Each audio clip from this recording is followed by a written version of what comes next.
Voi sentään. Astianpesukone on tyhjentämättä. Aloitapas siitä.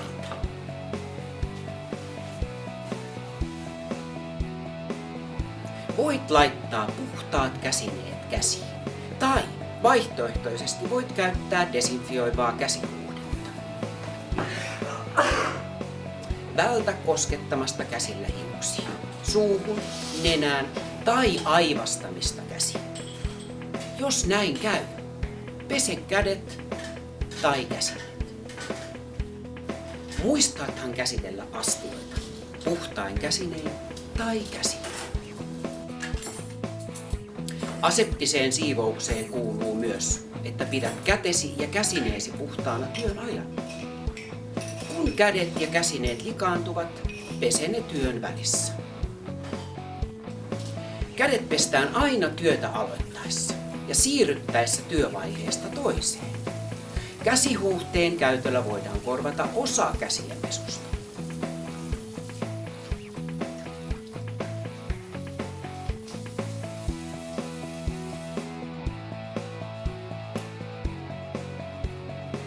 Käsineiden käyttö on siivouksessa suositeltavaa eri syistä.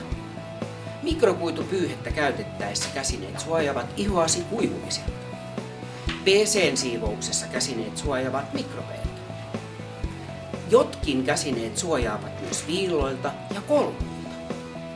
Siivouskäsineet suojaavat myös ympäristöä sinun käsiesi mikrobeilta. Esimerkiksi puhtaita astioita käsiteltäessä tai ruokaa valmistaessa. Aseptinen tarkoittaa puhdasta.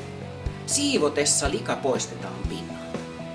Lika ei siirry muille pinnoille käsistä tai työvälineistä, vaan se jää siivousvälineeseen, esimerkiksi siivouspyyhkeeseen. Likaisia pintoja pyyhkiessä pyyhe voidaan taittaa niin, että siitä käytetään 8, 12 tai 16 pintaa. Pyyhkeestä voidaan käyttää jokainen pinta tai joka toinen pinta. Pitää erityisen tarkasti estää lian leviäminen, esimerkiksi sairaalassa potilashuoneessa.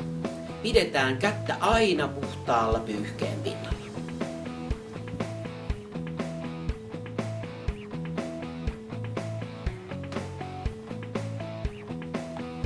Aseptisen siivouksen tavat.